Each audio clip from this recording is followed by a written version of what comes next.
Hello everyone, my name is Josh and welcome to WHIMS.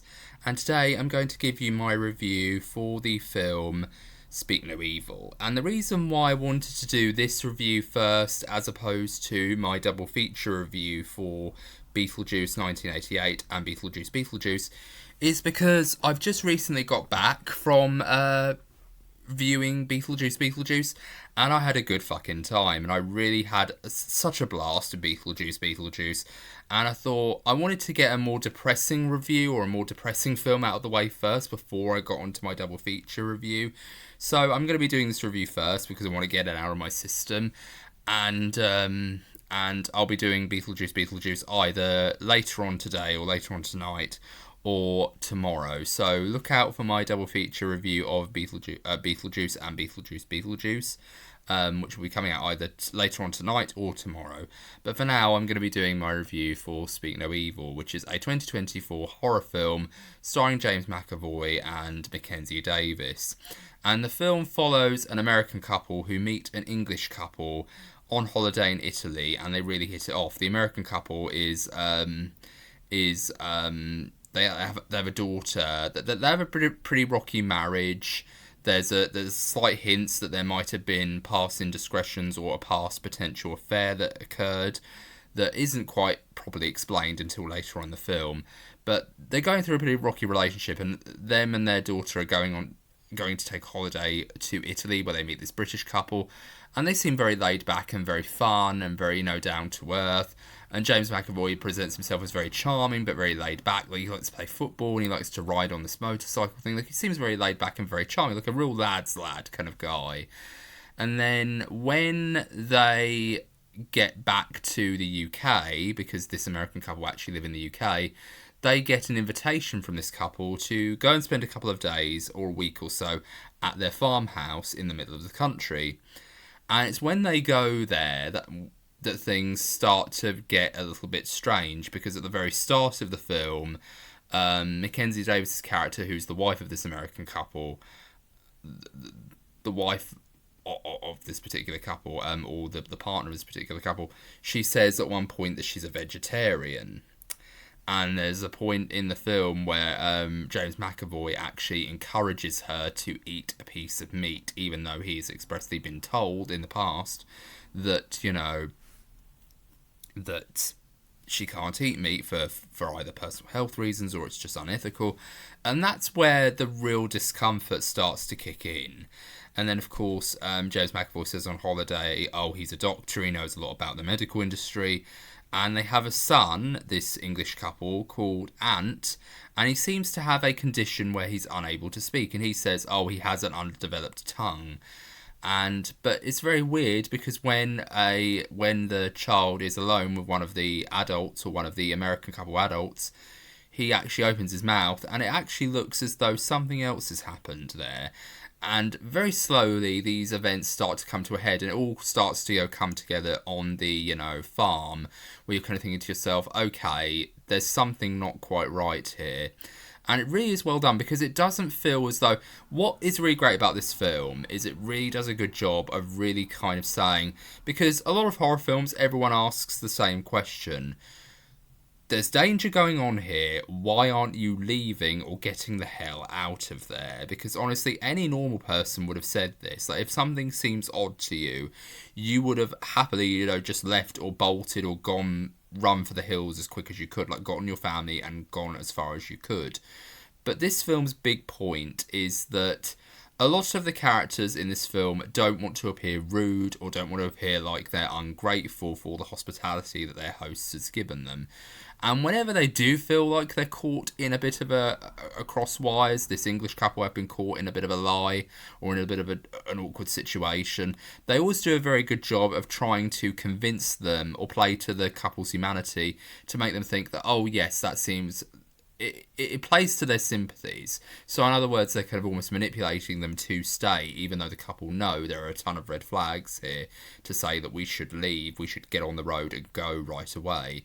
And that's kind of the thing that is kind of one of the big major themes of this film. Is it's all about how, even though we are kind of one of those people who are very upfront, and a lot of us like to think that we are very much, aware of all these little warning signs that we see whenever we meet new people, we do want to be polite to them. We do want to almost sort of save face, I suppose, if I'm using that term correctly, that the idea of we don't want confrontation, we don't want to, address people directly or actually get confrontation with people. We do want to just keep it very easy and have somewhat of an easy life. And to a certain degree, that almost comes to their detriment in many ways, because that almost leads into a spiral where it almost becomes almost unavoidable that these characters will find themselves in a conflict, but they still want to be polite. They still want to, say to themselves, like, oh no, we're okay, we're fine, we're doing okay here. But there are moments where it does kind of feel like, to a lot of people who aren't very aware of this theme or this idea that this film's playing with, it can very easily fall into genre conventions where, oh, these characters are deliberately acting stupid for the purpose of, keeping the plot going, as it were. But I feel like it was very reasonably well executed. I felt like the performances were very good. All the actors were very good, and I feel like Mackenzie Davis, who plays the wife of the American couple, she did a very good job. I think her name's Ciara. She did such a really good job, and she's been in other things before. She was in one of my favourite Black Mirror episodes, San Junipero. She was very good in that, and she's very good here. She's a very good character who takes the reins and is very strong and very kind of very strong, and she's very proactive in her survival without coming across as sort of like a girl boss type character. And I really like that. I like the fact that she's very strong-willed and she's very proactive and very hands-on in regards to her survival without being too perfect or very overly very overly perfect or overly, good at everything. And what I like about a lot of the characters in this film is they are clumsy, but they do get the job done when it comes to making sure that, characters get their comeuppance in many ways. But one of the things I will definitely say is one of the things, even if you're not on board with how the story is structured and how this film is trying to explore certain themes about, how we like to, stay in these very uncomfortable situations, even though we do want to keep rosy and keep a smile on our faces, even though we are in these very uncomfortable situations and things of etiquette and all the rest of it. Even if you don't buy into how those themes are explored in this film or how well it's done, you have to watch this film.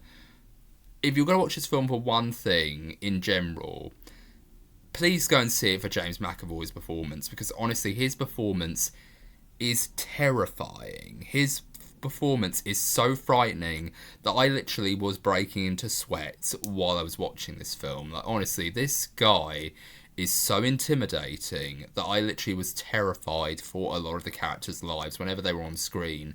And it was terrifying. It genuinely was terrifying. There is a scene, without going into too much spoilers, where these kids are showing off a dance routine, and it's doing what a lot of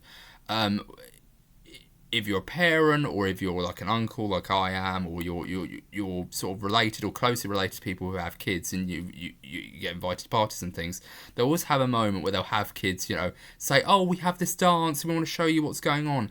There's this moment where these kids have a dance sequence, and there's a moment where James McAvoy just loses his shit and he just goes absolutely bonkers crazy at these kids doing this very light-hearted and very fun and very sweet dance. And it's like, I can't believe this guy's going crazy and acting like he's like Stanley bloody Kubrick to his own children, or to these two kids who are just doing this very light-hearted and very sweet dance. And it's really kind of sad. It's really kind of heartbreaking. It was really terrifying. Like, I was genuinely watching it, kind of going, get it right, get it right, get it right. Whatever you do, get it right, or whatever. But it was really intimidating. It really kind of made me feel like it really did put me on edge. And I think that's one of the things, if nothing else, if you don't buy into the story or what it's trying to say about, people and how we don't often like confrontational environments, or we don't like to be confrontational, especially when we're in uncomfortable situations, if you don't buy into any of those themes, you most certainly have to watch this film for James McAvoy's performance, because he puts his all into this film and he puts his all into this role, and he really does play this character with so many layers. And I know a lot of people might say that I've never seen him act this crazy since Split, and I will agree. I think Split is one of his best performances, but I feel like if you love the film Split and you love this film, I would also recommend watching the film Filth, which is another really great James McAvoy performance, where he plays a very kind of more of the ambiguous character, where he is an arsehole. He's not a psychopath, but he is an arsehole, and he is a character who is absolutely despicable, but throughout the film you do find yourself caring for him, and it really is one of those great performances as well. So I think that's another example of that, but I feel like that's another example of a performance where he really goes balls to the wall intense, and he really does a good job with it, and he really does a good job of really kind of making you just as uncomfortable as the characters are when you're watching, like, say, for example, that dance sequence, and it really does kind of make you kind of think to yourself, my God, they need to get out of there right away, and they need to get out of there quickly. But you still kind of find yourself thinking, you do believe when these characters go into these situations why they would do that. And I thought this film was really wonderful, and I did find out very later on that this was based on on sort of like a Danish film that came out 2 years beforehand, and I haven't actually seen it, but I have looked it up. And I will say that the ending is a little bit different to the ending in the in this version. Excuse me. But yeah, I really enjoyed this film. I thought it was really intense. It was very dark. It was very disturbing. And I just really was on the edge of my seat the entire time. It was such a great thrill ride. It's one of the best thrillers I've seen in a while. And the reason why I got so uncomfortable with this film is because it's written and directed by James Watkins. And James Watkins is a British director well known for making films like My Little Lie, which is basically like an exploitation film with sort of like a reality TV, taking the piss out of reality TV type film. It's really quite interesting. I'd highly recommend it if you haven't seen it. It's a really good film. But he also did a film called Eden Lake, which is about a group of teenagers harassing a couple on sort of like their vacation. And it really is a hard-hitting, very brutal film with a very brutal and uncompromising and sometimes very depressing ending. And it really is a very hard watch.